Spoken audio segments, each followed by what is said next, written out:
Over the last few thousand years, we have warped our own history. Our stories of the past have been changed, altered, mistranslated, and completely been misunderstood as we rounded the curve on the precession of the equinox. Modern views of our history account for many things, but completely dismiss many very important pieces in the puzzle. For example, the pyramids of Giza. There is no modern theory that accounts for how these could have been made. Individually, each block cannot be pulled even with 50 men pulling it, let alone drag it for hundreds of miles and then stack them on top of each other 450 feet in the air, in such a precise way that even modern technology can't achieve. Not to mention having it lined up precisely with both Orion's belt, a golden mean and Fibonacci spiral, and be a primary nodal point of every sacred site on the planet. And that's just one example. Our history is not what we think. Many things that we've been led to believe to be true simply is not. This has got to be the biggest. The field of archaeology recently saw some monumental discoveries that are rocking the foundation of what we think we know about ourselves. Many ancient cities such as Babylon, Erech, and Akkad that were written about in the Bible and other ancient texts were always thought to be myths because no one could prove they existed. Then, one of them was found. This led to finding another, and then another. Inside one of these cities, archaeologists found thousands of cylindrical clay tablets hidden deep within the earth under this ancient city. The tablets were completely covered in text, written in cuneiform, and tell an ancient story that spans back over hundreds of thousands of years on this planet, describing the history of the earth and the origins of the human race in great detail. Now, the first thing we all want to do is just say that they were making things up. They didn't know the history of Earth, and they were simply creating tales to explain where they came from. However, if this was true, how can we explain how they knew so many things about the universe that would seem impossible to know? Not only did the Dogons know all about the distant planets in the solar system, but so did the Sumerians. They described them all in great detail in these Sumerian records. They also knew about the precession of the equinox. That's a tough one for a historian to understand, because it takes over 2,000 years of continuous observation to actually learn that the Earth has a wobble. The Sumerians had this information from day one of their civilization. A man named Zacharias Sitchin spent a long time transcribing these texts and had put them all together in his books, but many others have also done the same, and the interpretations are always very similar. Not only that, but Thoth has also shared information about this with us, and his account matches the Sumerian records. Adamus and other channelings discuss it as well. If you see all of these records and sources, there is a huge connection between the stories. Now, this story spans back hundreds of thousands of years into our past. It talks about Tiamat and Nibiru, the Nephilim, seeding the human race, Adam and Eve, and the children of Lemuria. This portion of the story is really interesting, but not the most crucial to know. We're not going to be covering this at this time. We are, however, going to be picking up the story at the end of Lemuria, and discussing the events of Atlantis up to present day. What I'm going to tell you is a mix of what these records say, along with what Thoth has told us for some finer details. Please have your own experience while watching this. I'm not going to tell you that this is fact. I am simply saying, decide for yourself.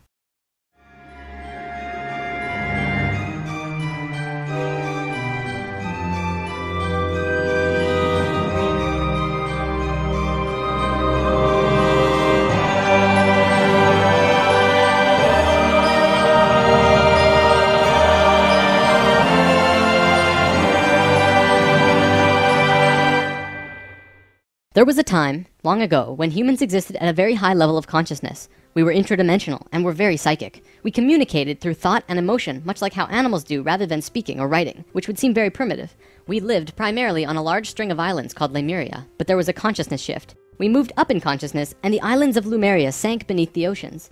At the time of this shift, a new continent rose out of the waters. We called it Atlantis. Back in the early 1900s, the spiritual path of the United States was similar to what's happening today. People began to learn about meditation and study ancient lands like Atlantis and Lemuria. We actually found quite a bit of evidence that Lemuria existed, and it had to do with coral. See, the ocean floor does rise and fall. Coral can exist up to 150 feet under the surface of the water. In 1910, the surface of the ocean was probably higher because they were able to see coral rings heading away from Easter Islands for a great distance. These rings were estimated to be found at 1,800 feet, which means that for them to have existed, they would have had to be much higher and sunk slowly. Probably more important, they also found the exact same fauna and flora from the Hawaiian Islands all the way to the Easter Islands. This is a great distance, but if you look at a map, you'll see a long string. That string, according to Thoth, used to run along the western shores of Lemuria. It is only on these islands that have the same flora and fauna.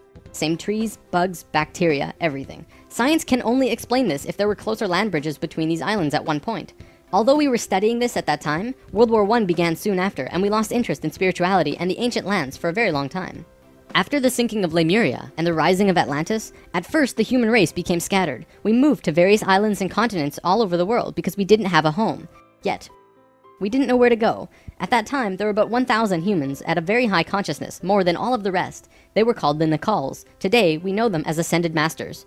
The Nicals began preparing Atlantis to be our new home. They projected their energies across the surface of the continent in the form of the Tree of Life, not with 10 circles, but with 12, an extra on top on the island of Udal, and an extra on the bottom in the water. There were 10 components on the mainland, and even though it extended over hundreds of miles on the surface, it was projected to the accuracy of a single atom. We chose to move to Atlantis because of the Kundalini. In humans, the Kundalini is often referred to as the energy serpent that runs up and down your spine. When activated, it provides an immense amount of energy through all of the chakras. The Earth itself also has a Kundalini because the Earth is alive, like an organism, running from the center of the planet to a specific place on the surface. Wherever the Kundalini resides, the people there become the spiritual leaders of the world. The Earth chose Atlantis to be the new energetic center of the planet. After Atlantis, the Kundalini moved to the mountains of Tibet, which is why the Buddhists were the leaders in pure spirituality for the last 13,000 years. It was a very pure place. It moved again within the last 10 years, but that's a story for another time. If you want to read more, check out the book The Serpent of Light by Drunvalo Melchizedek. Suddenly, in a single day, the Nicals breathed life into the Tree of Life on the surface of Atlantis. This created vortexes of energy rotating out of each and every circle. Once the vortexes were established, the children of Lemuria began to be called forth. Millions upon millions of Lemurians who had settled all across the planet began to be pulled toward Atlantis. A great migration began. However, the Lemurian body of consciousness had only reached the age of 12 as a planetary consciousness. Because we were right-brained, we were a female species, like a 12-year-old girl. And some of our centers weren't working yet. They had worked with these energies, but only mastered 8 of the 10. Each migrating Lemurian was attracted to one of these 8 centers on Atlantis, depending on the nature of the individual. There, they settled and began to build cities. That left 2 vortexes with nobody using them, not a single person. These 2 vortexes were pulling life toward them, and in life, you can't have an empty place. Life will find a way to fill it. Similar to if you were driving along a freeway, following another car, and you drop too far behind, someone will fill the place. That's exactly what happened on Atlantis. Though the Lemurians had only filled 8 of the vortex areas, Mayan records state clearly that there were 10 cities in Atlantis when it fell. You can see these records in the Troano document, which is now located in the British Museum. This document is estimated to be 3,500 years old, and it describes in detail the sinking of Atlantis. To fill these 2 empty vortexes, according to Thoth, 2 extraterrestrial races stepped in. Not 1, but 2 completely different races. The first race were the Hebrews, coming from our future. Thoth says that they came from off-planet, but we don't know where exactly. The Hebrews were kind of like a kid who went through 5th grade and didn't make it, so they had to do that grade over again. They learned all the math, the left brain stuff, but they didn't get the right brain aspect of evolving consciousness, the doing. They didn't graduate to the next level of evolution, so they had to do it again. They knew a lot of things that we didn't know yet and brought many concepts and ideas to us that we weren't aware of yet. Now, if this is true, this would explain quite a few things about the Hebrew people in general. They seem to have many sacred geometries hidden within their culture. It also puts perspective on the story of Exodus. Perhaps Moses incarnated into that lifetime to free the Hebrews because they were not direct descendants of humans and were being treated unfairly. Or could it be that Moses was visited by an ascended master of the Hebrews who guided him to free their people? Given what we know about dimensions and consciousness, it definitely puts a fresh perspective on old stories that didn't make much sense. We could talk about this more, but let's continue for now. There were no problems caused by the Hebrews coming to Atlantis. They actually benefited our evolution. The other race that stepped in caused big problems. These beings came from the nearby planet of Mars. See, according to Thoth, Mars looked very much like Earth a little less than 1 million years ago. It was beautiful. It had oceans and water and trees that were just fantastic. But something happened to them, and it has to do with something called the Lucifer experiment. From the very beginning of creation, everything is simply an experiment. Creation itself was just consciousness creating and inhabiting itself in that creation. There is no divine plan. Spirit can do whatever it wants. Having said that, if Spirit decides to cut itself off from the rest of consciousness and create a separate reality on its own, it can do that too. This is called the Lucifer experiment. Because Spirit is God, it can do this. There is nothing wrong with that. We've kind of been led to believe that Lucifer is evil and the devil. This just isn't true. Lucifer is just another means of perceiving the reality. It is not a unity perception of oneness, but rather a duality perception of two-ness. There's a flower of life pattern for Lucifer as well, but that's a big topic for another time. Anytime the Lucifer experiment has been attempted in the universe, it always ends in failure. The species will cut itself off from love and will become incredibly male, left-brained. What always ends up happening is that everyone becomes very greedy. There is no compassion for one another, and everyone ends up fighting until they end up killing themselves. More than 1 million years ago, the beings on Mars joined the Lucifer experiment, and it failed dramatically. Basically, they cut themselves off from the unity of the universe and created a separate reality. When the Martians severed the love bond, they became pure male, logical beings with no emotions. What happened on Mars was that they ended up fighting. Mars became a battleground. Eventually, it became clear that Mars was not going to survive. They blew their atmosphere away and destroyed the surface of the planet. Nova recently did an episode on planetary magnetics, and they found some interesting things about Mars. The planet didn't have a magnetic system, however the surface was magnetized, implying that at one point it did, but that something happened. Now, we've been discussing the star tetrahedron before, and now I want to give you a brief understanding of the Merkaba. The Merkaba was known in ancient times as the Chariot of Ascension. It is the star tetrahedral energy field around the body.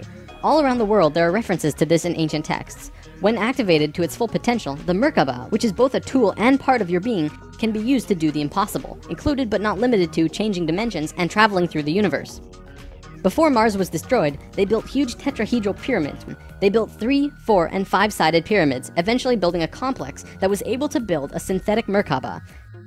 After a million years or so, it's been eroded, but the proof is there. Now, because the Martians were severed from the Unity consciousness, they couldn't create a living Merkaba. They simply used it as a tool.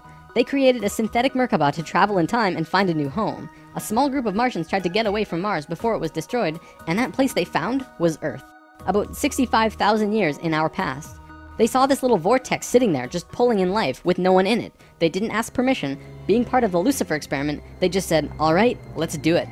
And they stepped onto that vortex, and in doing so, they joined and changed our evolutionary path. Thoth's father, Thome, was one of the Nakals who set up Atlantis on the island of Udal. That island, the top of the Tree of Life, was the brain of Atlantis, and on it was a small city called Poseidon.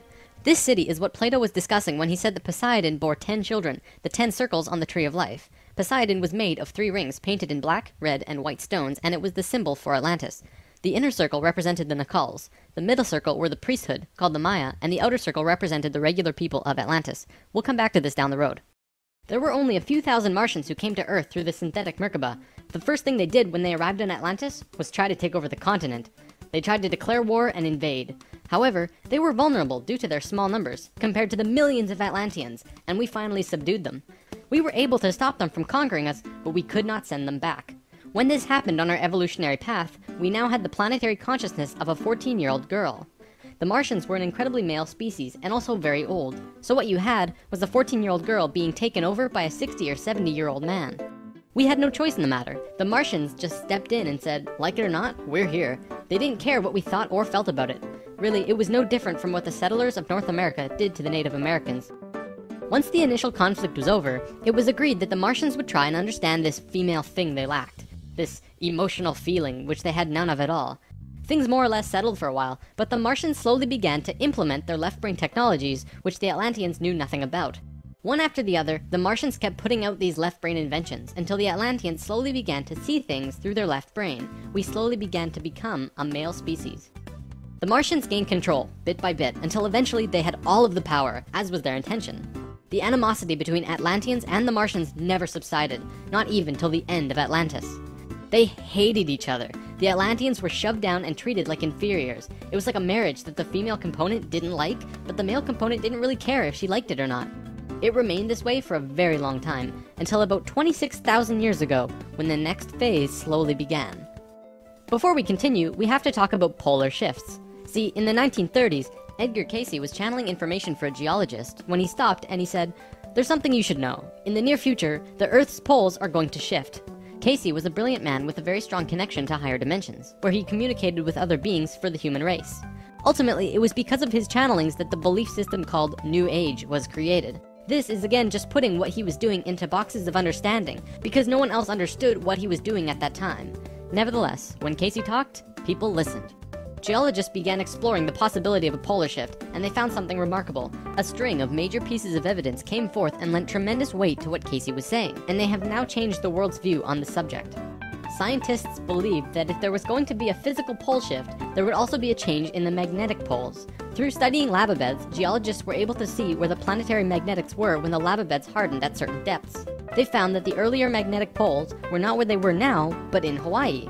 The last shift that took place was 13,000 years ago, and we will get there in the story soon. They did another test and found that it had shifted again 26,000 years ago as well. Scientists also learned that polar shifts happen very quickly. In a single day, the magnetics would do a complete flip, or turn 90 degrees. There's that number again. And within 24 hours, the sun would be rising differently than it did the previous day. This shift has happened hundreds of times over the last 100 million years on Earth, but it's speeding up now and happening faster and faster. Now only 13,000 years between each shift. A whole new viewpoint is beginning to be understood. From space, would this not appear as a pulse? Now, there's a lot more to talk about with polar shifts, but I'm going to give you the basics. A scientist named Charles Hapgood was studying this at great detail because the leading theory behind what caused polar shifts was still underdeveloped at the time. He came up with a theory that demonstrated to be possible through various experiments. Through these experiments, they learned that the surface of the Earth, the crust, could slip over the main mass of the Earth, which continues its rotation as if nothing happened. The crust would rotate and spin out of control until eventually it settles again in a new location aligned with the new magnetics. During this time, there are massive earthquakes and tsunamis and devastations that rock the world. Doesn't that sound a bit like the destruction described in the Book of Revelations? Now, I don't want to freak anyone out. Besides Edgar Cayce's account, many other ancient prophecies, including Nostradamus and Mayan prophecies, have talked about polar shifts in one way or another. And modern science is becoming increasingly aware that there is going to be a polar shift in our near future, which is lining up with our consciousness shift, though they don't take that aspect into account. It's funny actually, a while back, NOVA did 2 reports on polar shifts, and both times NASA shut them down. Then recently, NOVA released a new video called Earth's Magnetic Storm. That video shows all of the evidence for pole shifts without actually using the words pole shift. It's almost as if a specific company doesn't want us knowing about this and the evidence that's been brought forth. Polar shifts are directly related to the magnetics of the planet as well. Planetary magnetics are supposed to look like this, but the reality is much different. Our magnetics have been weakening over the last 500 years or so, and today, they look a little more like this. It was the magnetics becoming more and more warped that's causing many of the problems we've seen in the last 20 years. Birds follow the magnetics of the planet to migrate, and they've been ending up in places they shouldn't be. Whales were continually beaching themselves in the 90s because they followed these magnetics, which led them to land where there should have been water. As for humans, you know how on the night of the full moon there are more rapes, murders, and violent crimes than any other night of the lunar cycle? Well, the moon affects the magnetics of the Earth, slightly. But the magnetics are so warped right now, it's affecting how we think and act as a planet. Our collapse of social structure is related to the geomagnetics of the Earth. Or perhaps it's the other way around. There's one other thing that we need to discuss about polar shifts. They always line up with a consciousness shift. They are interrelated. Thoth lived on Atlantis for a very long time, and he told us that he saw the Earth shift 5 times, watching the sun rise in the east, and then the west, then the east, then the west.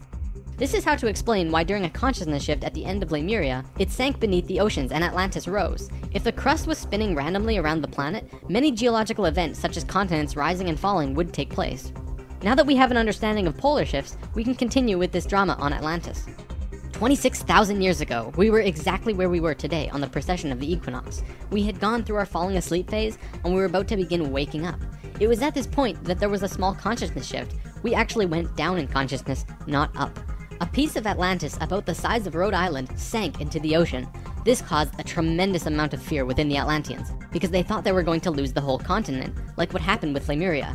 Because of the consciousness shift, one of the bigger things they lost was their connection to the future. They couldn't foresee big events such as the potential sinking of their home. After about 200 years, this fear began to subside. Now, in both the Bible and the Sumerian records, the accounts of Adam, Eve, and all of their children were recorded to have exceptionally long lifespans, like 900 years or so. So 200 years for us back then is like 20 years for us today. We'll explain how we got there soon. Things kind of settled for a while, and then between 13,000 and 16,000 years ago, a comet approached the Earth. Because we were living at a high consciousness across all dimensions, the Atlanteans became aware of it before it hit. A great conflict occurred in Atlantis. The Martians, who were in the minority even though they were in control, wanted to blow it out of the sky with their laser technology. However, the Nacals had learned of the comet's true nature, and the Atlanteans protested. They said that the comet was in divine order. They had to allow it to take place naturally. Let it hit the Earth. That's what's supposed to happen. The Martians fought the Atlanteans, but in the end they gave in. The Martians agreed to let it hit the Earth. When the time arrived, it came screaming into the atmosphere, plunging into the Atlantic Ocean just off to the western shores of Atlantis, near where Charleston, South Carolina is now, only that was at the bottom of the ocean at the time. The remnants of the comet are now scattered across 4 states, and science has definitely determined that it hit at least 12,000 years ago, if not more. They're still finding pieces today. Although the main portion struck near Charleston, a few fragments actually hit the main body of Atlantis, crashing into an area right where the Martians were living, killing a huge portion of their population. They were pissed. They said, "It's all over, we're divorcing you, and we're gonna do whatever we want. You can do what you want, but we will never listen to you again." We know this whole bit. We've seen it in divorced families throughout the world. And the children? Well, look at our modern world today. We are the children. You can guess what the Martians did next. Their primary interface with the reality was control, and when their anger rose to meet their desire for control, they decided to take over the Earth. They began to once again create a complex like the one they built on Mars long ago to try and create another synthetic Merkaba. If they had succeeded, they would have gained control over everything on the planet. The only thing was, around 50,000 Earth years had passed since they had built a Merkaba, and they didn't quite remember how to do it. But they thought they did. The Martians built the buildings in Atlantis. They set up the whole experiment, threw the switch, and lost control. The destruction was immense. In this reality, you can hardly make a greater error than to create an out-of-control Merkaba. The experiment began to rip open the dimensional levels, not the higher ones, but the lower ones. To give an analogy, if you took a knife and slit open your stomach, the stomach acids would seep into other parts of the body that it's not supposed to be in. That's like ripping open the dimensions. The Martians almost destroyed the Earth. The environmental disaster we are experiencing today is nothing in comparison, though today's disasters are a direct result of these events. Because of this tear in the dimensional levels, a huge number of lower dimensional spirits and beings were thrown out of their comfort zone and into these higher levels. They were forced into a world that they did not know or understand. To survive, they needed bodies and began automatically entering into the bodies of people. For every human body, there were hundreds of lower dimensional spirits inhabiting them. These beings were Earthlings like us, but very different, not coming from this dimension. It was a catastrophe, probably the biggest the Earth has ever seen. The reason the Nakals were special wasn't just because of their incredibly high consciousness, making them like guides of Atlantis. They also had achieved what today we call immortality. Let's just say they figured out a way to keep their body healthy and young for as long as they chose, and could choose to pass on whenever they desired it. When reincarnating, they do not suffer the great memory loss that we do when we incarnate. They did it through their expanded consciousness and tantric interdimensional sex meditations. This is how Thoth was a priest king of Atlantis for thousands of years and stayed on Earth until 15 years ago when he gave all of his memories and understanding about sacred geometry to a man named Drunvalo Melchizedek. The Merkaba is formed out of 3 star tetrahedrons overlaid on top of each other. 2 of them are counter-rotating and the third is stationary. When the Merkaba is formed with the unity consciousness, it is formed internally with love. When it is formed externally through the Lucifer experiment, it does not have that love and can become unstable very quickly.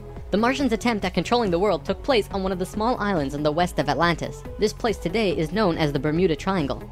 It's a triangle because the top of the stationary tetrahedron of the Merkaba is actually sticking out of the water there, which causes a huge electromagnetic imbalance in that area. Many planes and boats have reported to have gone missing there. They just vanished without a trace. The imbalance is multidimensional, and in many cases, these ships and planes have been sucked into different dimensions, never to be seen again. That Merkaba is still there on the seafloor today, but from what I know, it's going to be corrected soon. The Nakals did their best to save Atlantis. They sent most of the lower dimensional beings back, at least as many as they could, and sealed up the dimensional tear.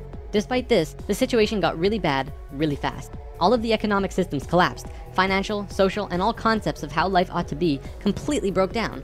Everyone on Atlantis began getting sick with weird diseases, and the entire continent went into a state of survival. Life was no longer about living. It became about surviving until tomorrow. It was a literal hell on Earth. The Nakals had no idea what to do. They were children compared to the events that had been thrust upon them. So they prayed. They prayed to the highest levels of conscious life in the universe, asking for help from anyone who could hear them. The problem was reviewed on many high levels of life, who I am drawing as the Justice League because the 11th and 12th dimensions are completely incomprehensible to us in our current state.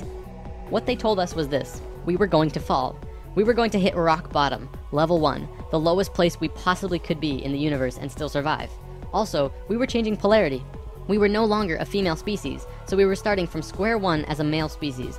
And finally, and this was the shocker, we would only have 13,000 years to return to Christ consciousness. Normally, it takes hundreds of thousands of years for a species to get to Christ consciousness. We had to do it in a fraction of the time. If we didn't, we would not survive. This has never happened before in the universe, ever. Thoth, who was the priest king of Atlantis at the time, learned that they would have to perform this experiment on themselves. They received instructions from the highest levels of life and they went on their way. Thoth proceeded with a being named Ra and Aragat, who were previous kings of Atlantis, and began the experiment. To understand what they did, we have to talk about consciousness grids. A planetary grid is an etheric crystalline structure that envelops the planet and holds the consciousness of any one species of life. This grid does have an electromagnetic component associated with the 3rd dimension, but it also has a component for every dimension as well. These grids are geometric, of course, and science will eventually discover that there is a grid for every species in the world. Each of these grids have their own geometry and are unique. There's not another one like it, just as the species itself are unique. These grids give off light as well, and from space they can be seen as the source of the bluish glow around the Earth. What Thoth and friends had to do was create a synthetic Christ consciousness grid, allowing humans to ascend to Christ consciousness in a very short time. But first, let's talk about the science behind the grid. Perhaps you've heard of the 100th monkey experiment. Over a span of 30 years, scientists were researching a species of monkey called Macaca fuscata on an island in Japan. They were providing the monkeys with sweet potatoes by dropping them in the sand. The monkeys liked sweet potatoes, but they didn't like the sand and dirt so much. A few monkey children figured out that they could wash their sweet potatoes, and some of them taught the technique to their parents. Only a few of the adult monkeys did this though.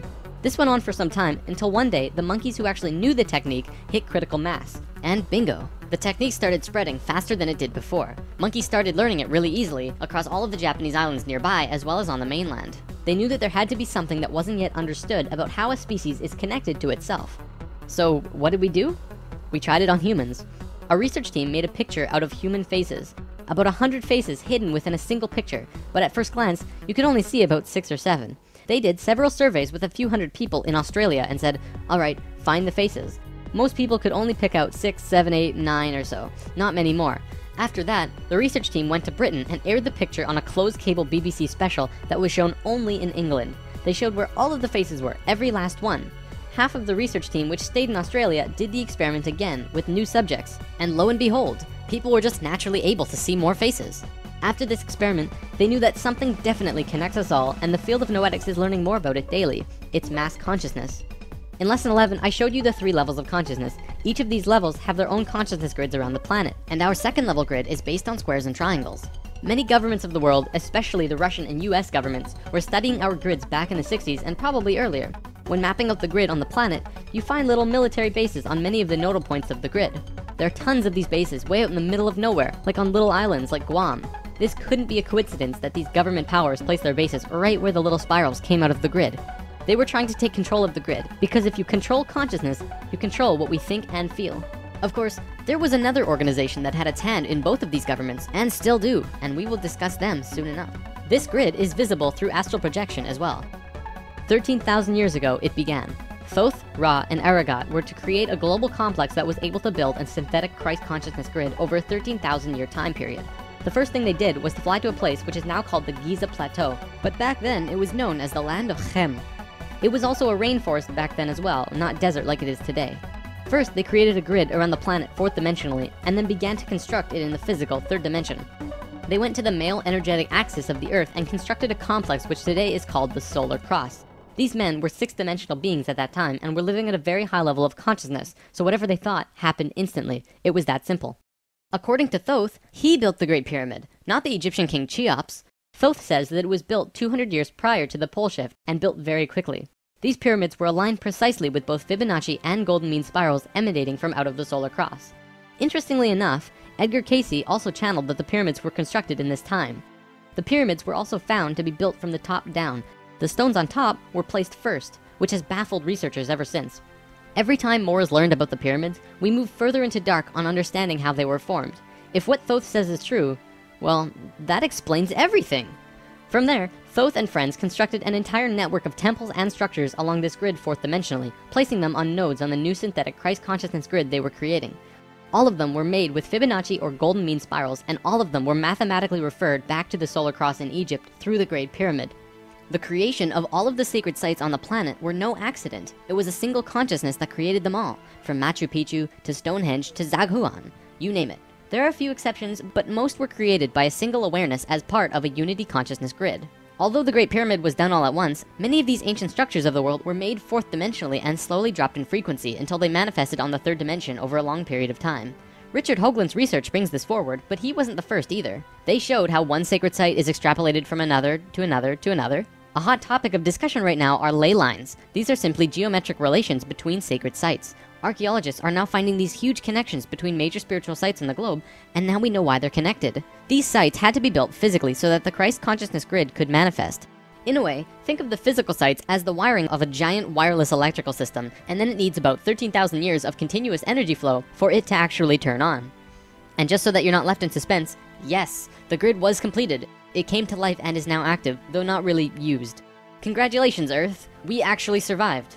Not only has Thoth told us this in person, but he's also written it down in the Emerald Tablets. These tablets were left in the Great Pyramid thousands of years ago. There are 12 tablets in total, formed from a substance created through alchemical transmutation. They are imperishable, resistant to all elements and corrosion. Their atomic structure is fixed in place, and no change can ever take place. In that respect, they violate the material laws of ionization. These tablets share a great wisdom, and you can read them at over 100 different levels of consciousness, and you will always understand them differently. If you're interested in this stuff, you should definitely consider reading them. As you can probably tell, Thoth plays a pretty large role in what happened. Most of this information comes from him. Thoth also provided most of this information about the flower of life and its geometric relationship to consciousness with us. And this stuff is tied intimately to the geometry of the universe. Considering the quality and quantity of information that he has shared, it makes you really start considering that this next part can be true. The Great Pyramid has a legendary missing capstone. According to the Emerald Tablets, deep under the Great Pyramid there's a room called the Hall of Records. This room was not built by Thoth and long predates the Atlantean civilization. Within the Hall of Records is the capstone of the pyramid, which is 5.5 inches high, solid gold, and completely holographic image of the Great Pyramid. It has all of the little rooms and everything. However, this leaves us with a 24 square foot piece of the Great Pyramid that's missing. If what Thoth says is true, that missing piece actually belongs to a very special airship that exists on Earth. And the way to the airship is through the Sphinx. The Sphinx, according to Thoth, is not 12,000 years old, but dates back over 5.5 million years on Earth. Deep under the Sphinx, about 1 mile down, is a round room with a flat floor and flat ceiling. Inside this room is the oldest synthetic object on Earth. The object is about 2 city blocks in size. It's round like a disc and has a flat bottom and top. It is also only about 3 atoms thick, except for a pattern on the top and bottom which looks like this. This pattern is 5 atoms thick. Thoth says that it's powered by consciousness, thoughts, and feelings, and connects with your own living Merkaba, which means that it becomes an extension of you and your own energy fields. The ship is also intimately connected with the spirit of the Earth, and is the protector for the whole planet. Thoth built the pyramid the way he did to fit with the ship. When on top of the Great Pyramid, it creates this image from above. The disc ship has a circumference equal to the perimeter of the Great Pyramid. As we discussed in lesson 11, whenever that ratio appears, life occurs. This ship can only be used by the purest of souls. See, whenever we approach the point in the precession of the equinox where our poles do these shifts, we become very vulnerable. Things often degenerate, and while things become chaotic, there are often other species who wish to take us over. This has always happened, not just with us, but with all evolving consciousness. Every time a takeover seems imminent, a very pure person will find their way to the ship and raise it into the air. The Earth and Sun will connect with that person and give him or her great power. Then, whatever that person thinks and feels will happen. And think about it. If consciousness is the primary core component of the entire planet, does it not make sense that it would have its own defense mechanism? This defense is an airship that plugs into the Earth and the Sun, allowing the Earth to have protection. Our takeover event actually already happened, the same year the Christ grid was activated. The year was 1989, and we were having some troubles with the Greys, a race of ETs who were slowly plotting takeover due to a previous scuffle we were having. A very pure woman in Peru made the ascension process into the Christ consciousness grid and found the ship. She tuned it to the frequency of the 4th dimension, where she raised it through the Earth and into the air, and manifested a situation for the Greys to leave. Within a very short time, the Greys began getting sick, and remained sick for as long as they stayed here. They have been forced to leave for now, and we are once again safe. The ship is a warship in that whatever race is trying to take over, the person will just think them away, think up a situation, and force them to leave. Returning to the events on Atlantis, after completing the complex in Egypt, Thoth and pals returned to Atlantis, where they waited for about 200 years until that critical point on the precession of the equinox where the poles would shift. They knew that Atlantis would sink, and they would be ready. Previously on Thoth and Pals! Thoth, the poles are shifting. Oh, the pole shift? Yeah, whoa, what's wrong with your eyes? I don't know. When Thoth first saw signs of the polar shift, they returned to the land of Chem and raised the warship into the sky. They went to Atlantis and picked up the Nakals. The Nakals weren't just passengers though, and each and every being was working in unity to create a very powerful Merkaba around themselves and the ship. They returned to the Great Pyramid and landed the ship on top, forming the phi ratio with the pyramid. And then, it happened. The poles began to shift, and human consciousness began to plummet.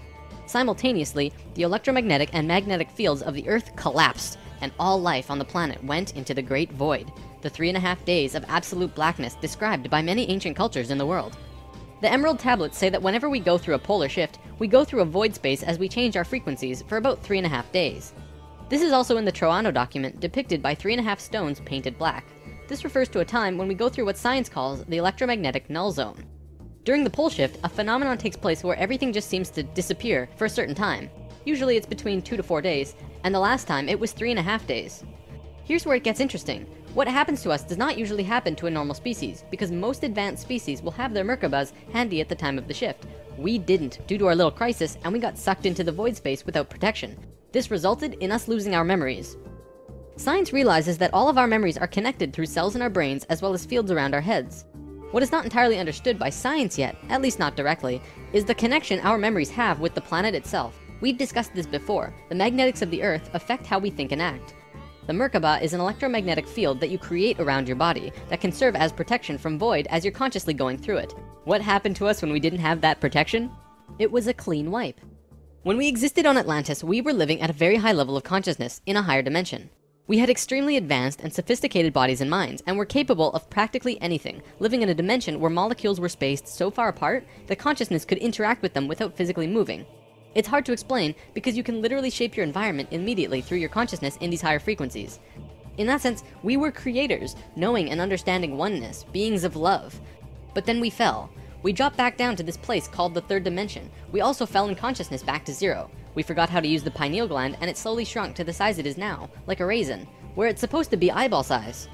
When this happened, we forgot how to breathe source energy into our bodies, and our lifespans went kaput. Eventually, we went from 900 years to what it is today. We had not experienced this dense reality that we had before, at least for a very long time. We were kind of like a supercomputer that gets completely wiped, no operating system or anything. We had these advanced physical bodies, but we didn't know how to use them.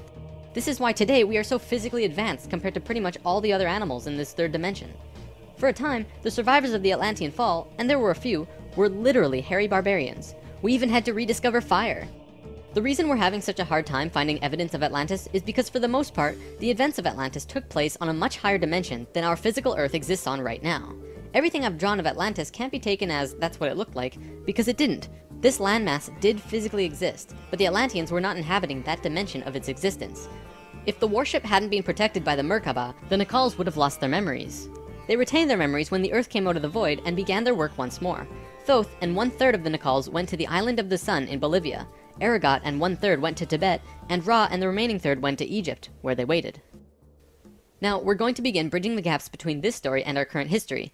In between the fall of Atlantis and the dawn of our first civilizations, who were the Egyptians and the Sumerians, there was a 6,500-year gap between them. What was happening to us in that time? We have to look at this precession chart again. This is where we fell in consciousness, point C, and this was our falling asleep phase too. Thoth, Ra, and the Ascended Masters were waiting until point D. They had to wait for humans to just evolve themselves over a 6,500-year time period until they were advanced enough to actually receive this new information that they were going to provide. Sometime in here was when the flood of Noah occurred. Because of the pole shift, the Earth went through an ice age. This is scientific fact. When the ice melted, it would have caused massive flooding. DNA is the physical manifestation of who you are. It is your soul's physical aspect. What we are seeing in DNA is changes in the codons. There's 64 possible codons in DNA, and humans only have about 22 or so. What we're finding is that there are 6 more codons being activated within these children, and they are choosing 2 of the 6. These kids are what we call indigo and crystal children, and probably the super psychics as well. Now, this is a chromosome. Basically, what this is lots and lots of DNA wrapped into this weird H-like shape. This is located in every cell and is part of your body of consciousness. What Thoth tells us is that every level of consciousness seen here not only has its own consciousness grid, but its chromosome change as well. The second level, where we are now, has 44 and 2 chromosomes. To any scientist, this is basic biology. The first level, however, has 42 and 2, and this third level has 46 and 2. The fourth and fifth have 48 and 2 and 50 and 2 respectively. The primary physically visible difference between these DNA in all life is height. The first level has an average height of 4 to 6 feet tall.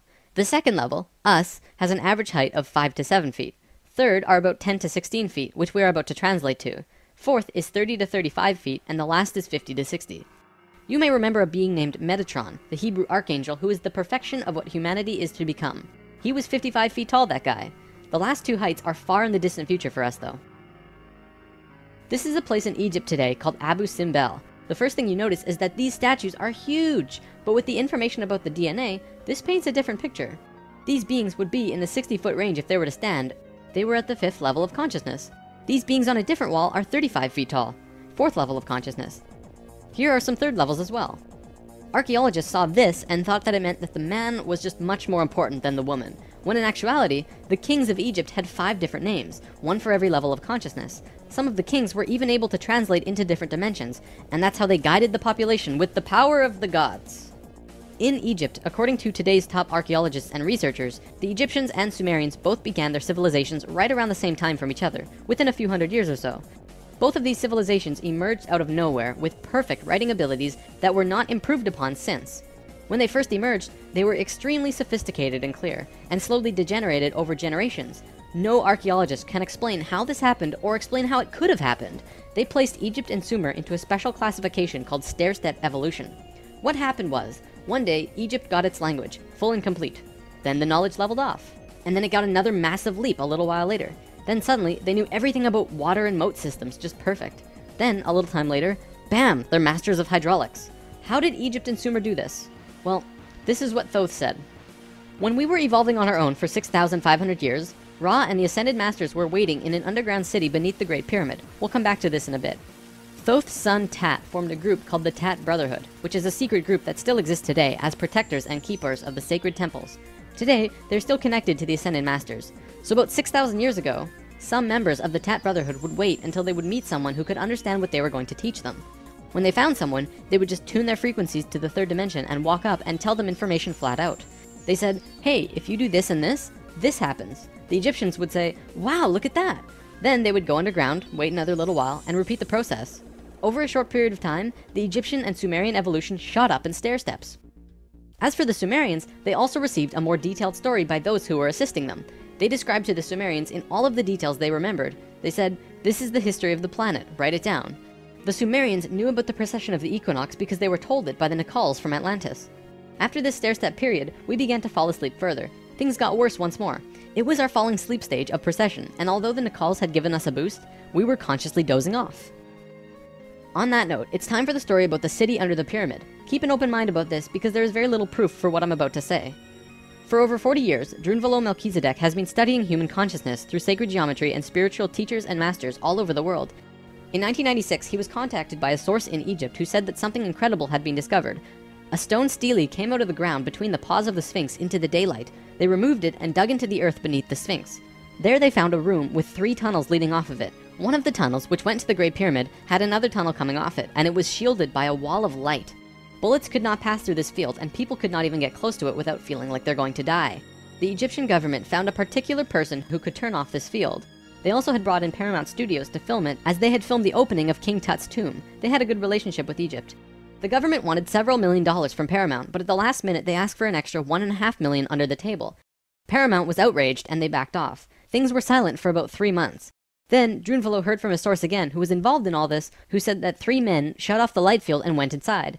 They found themselves inside a very large building that went on for miles underground, which was really the edge of a giant underground city, which was really just one giant building.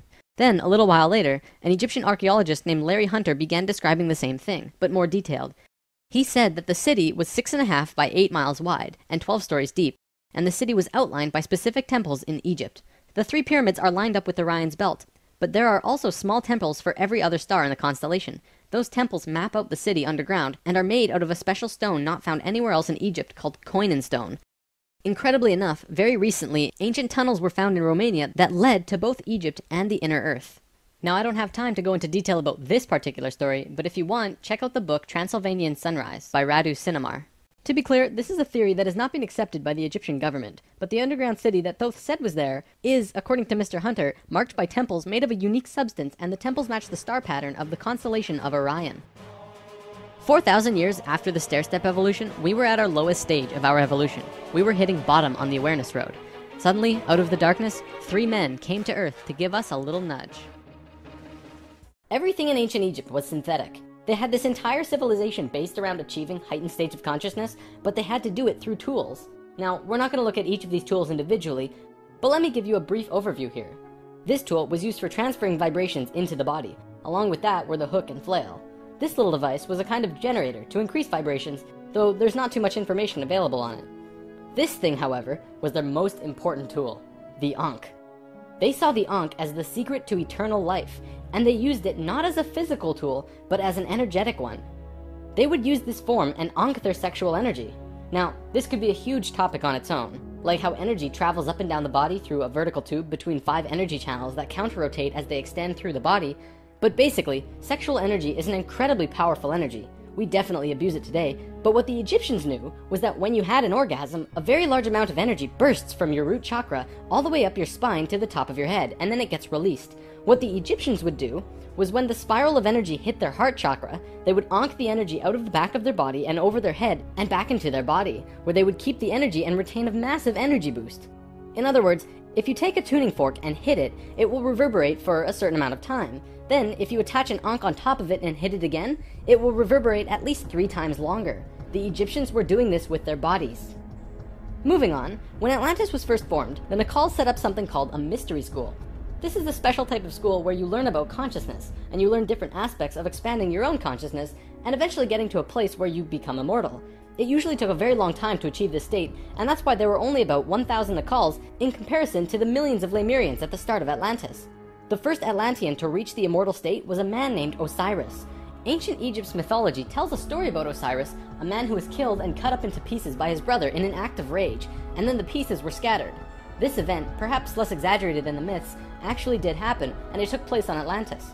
Osiris's wife and sister retrieved the pieces, and upon returning the final piece, they restored the creative energy flow and brought his spirit back into the body. Through doing this, Osiris became immortal, and he was the first immortal of Atlantis. This story is told throughout ancient Egypt on many temple walls, and I'm going to show you why. Osiris went through the 3 stages of consciousness. The first one was whole, the second was separated from itself, included physically, and the third was whole again. The Nacals used Osiris's understanding of how he became immortal as a template for how others could do it as well, only through consciousness, without needing to be cut up, of course. This eventually became what we would call the religion of Atlantis, but it was more of a deeper understanding that they were following. This template was also used in Egypt, which we will look at now. Through this stair-step evolution, we began to change from the first level of consciousness into the second. Before the fall, we had incredible memories. It wasn't this vague recollection that we have now, but today we might see it as full-tilt 3D holographic memory. After the fall, we still had a photographic memory, and could share these experiences with each other, which is called dream time. It is what the Aborigines of Australia still have today. Through the introduction of writing, however, we began to change from the first level of consciousness into the second. We lost our incredible memories, and became very separate from each other and ourselves. Thoth was the one who introduced writing, and if you look at ancient Egyptian culture, it even says, Thoth brought writing to us, as well as many other things. Now that we were in the second level, over time, things began to change, and a very serious problem developed, which if it hadn't been solved, it would have caused a major catastrophe in our own near future. Basically, in Egypt, the Ascended Masters had used Osiris's genetic coding of changing chromosomes to show others the path of ascension. They developed a system of 42 and 2 gods, with a lowercase g. They were actually called Neters. Most will recognize this one. His name was Anubis. There were 42 and 2 Neters who were representative of human chromosomes. Each one of them showed a specific pathway of life or human experience, and people would follow these understandings to learn more about their life or their own reality. The problem developed when both Upper Egypt and Lower Egypt became more separated from themselves, and the meanings of these Neters were lost. Over time, the drawings of these Neters changed, and the meanings changed with them. People had no idea what they meant. Then it got worse, when the Egyptian king Menes merged Upper Egypt and Lower Egypt into a unified country. Menes also merged the belief systems, so now you had 88 gods that people were fighting over to decide who was really God. This was an issue, because now they had people not knowing what to believe, completely lost, separated from their understanding of their own divinity and God.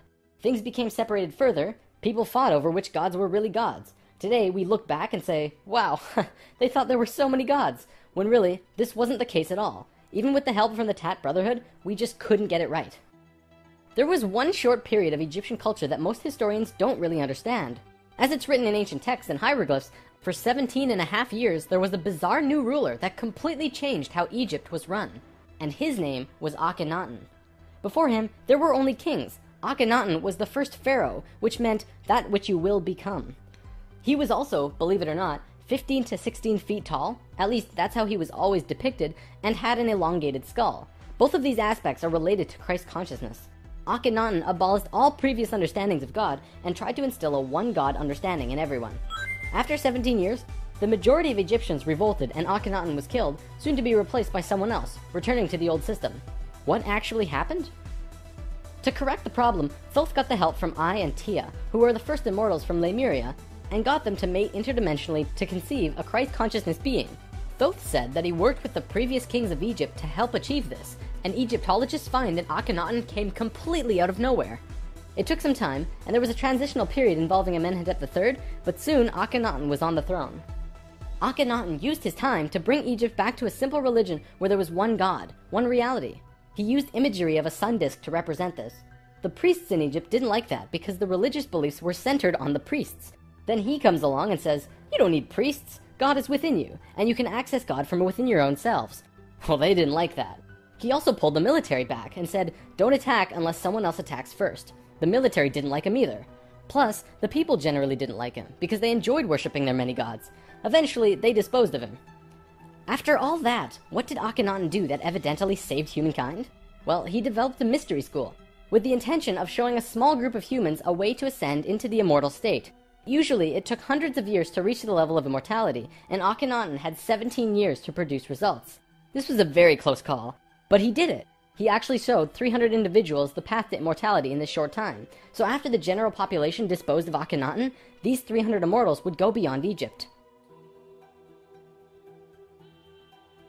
Thoth wrote in the Emerald Tablets that after ancient Egypt ended, he brought a man named Pythagoras into the Great Pyramid and taught him the geometry of the universe. That man then went on to found Greece, which was originally built upon schools for teaching geometry and the Platonic solids and all of that stuff. Thoth lived a lifetime here as well, where he was known as Hermes Trismegistus. Akhenaten's immortals became a group called the Essene Brotherhood. They first migrated to a place called Masada in Israel. Even today, Masada is known as the capital of the Essene Brotherhood. Now get this. In this brotherhood, there were two people in particular, a man and a woman. You might have heard of them. Mary and Joseph? See, it was part of the Ascended Master's plan that they would bring in a being who would show the pathway to Christ consciousness. He would come to Earth as a second-level being, a regular Joe, and achieve Christ consciousness through the course of his life. Then, the ascension process, the transitional experience from the second to third level, would go into the consciousness grid that was still being formed. He was able to transition because he was originally from these higher levels. That man is known today as Jesus, although his name at that time was Yahshua ben Hur. If Yahshua had not shown up, we would not have had that ascension experience available to us today. None of us would be aware that these higher levels of understanding even existed, and we would destroy ourselves. According to what Thoth said, Mary and Joseph mated interdimensionally. Mary could have been a virgin, physically, but she mated with Joseph in a way that would allow a soul from a higher reality to come down to Earth and have a human experience. Usually, this is impossible to do otherwise. Through Yahshua's work, he came here just like us, a total human being, but he went through these three important stages: final death, resurrection, and ascension, and gave us these experiences so that we could access them down the road. Now, as we all know, the story of Jesus has a missing piece. He was a child, disappeared for some time, and then showed up again when he was 30. In a book called The 18 Absent Years of Jesus Christ, the leading theories about where he went was actually out east to either the Himalayan or Tibetan mountains, where he became an enlightened guru. He brought his teachings back to the world after that. If you remember from part 1, the Kundalini of the planet was residing in Tibet at that time. They were very spiritually adept people living there, and remain so today. Now, on the topic of Christ, there's something else I'd like to bring up: the Lord's Prayer. Today, we know this as the only prayer that Jesus taught, but did you know it's actually a geometric prayer meditation? A man named Bodhi McCoy spent over 20 years working with this prayer and analyzing it with sacred geometry, and has discovered some incredible synchronicities. In his book, Live the Promise, he explains how the original prayer, not the extended version mind you, has 7 segments or thoughts, which align perfectly with the 7 chakras as well as the 7 original branches of yoga. Bodhi teaches how to do this prayer meditation, as well as meditations him and his wife have developed based on the Lord's Prayer, called heart dances. It's really quite incredible to see how it all works with the pure geometries of the universe. If you wish to learn more, check out livethepromise.net. If you study Christian religion and Egyptian religion, you'll actually find that they parallel in almost every way except for the Egyptians' understanding of God. Most evidence shows that Christian religion came out of Egyptian religion, and then later they went back and discredited the Egyptians. Around 300 AD, there was a council called the Council of Nicaea, which was the syndication between the Roman political and religious authorities. Basically, the religious leaders and political leaders realized that they could unite and impose more influence on the people and control society through their unity. It's right around this time that we begin to see the manifestation of the New Testament, which was put together from scriptures and stories, some newer and some much older, which were renewed and superimposed on the life of Yahshua ben Hur, which today we know as Jesus of Nazareth. The term Christ actually stems back from much before the Bible. It comes from the word Christala, which is a word that derives from the original 7 core audible sounds of creation. When the creation of the universe occurred, the original tones were ka, ra, ya, sa, ta, ha, la. Christla actually was broken down on earth into 2 words, Christ, which soon became Christ, and Hla, which became Allah, which were broken down and changed through oral tradition. The symbol for Atlantis was 3 rings inside of the other. The inside were the Nacals, the middle ring were called Maya, and the outer ring were the Atlanteans. The Maya's job was communicating the messages from the inner circle out to the regular people of Atlantis. When Atlantis sank, the Maya took their knowledge, a crystal skull with memories of Atlantis, and their calendar, and went out to what today is called the Yucatan Peninsula, birthplace of the Mayan civilization. Their calendar is the most advanced, detailed calendar on the planet, and it has its roots in Atlantis. Over the last few hundred years, a group of people have slowly monopolized the entire world into what it is now. Today, there are 13 families that are among the richest families in the world. They have their hands in next to every organization and government and control over 95% of the money. They control our modern world from the very tippy top. Today, we like to call them the Illuminati, except that's not really who they are. The word Illuminati means enlightened ones, which was established long ago as a secret society that was focused around expanding knowledge through scientific and spiritual understandings. Secret societies were not originally bad, but rather consisted of those who just kind of got it. They understood information that the average person at that time would not accept and demonize. These societies had to be kept a secret because of the control that the church had and refuted against what they wanted to explore. This is where Freemasonry originally comes from.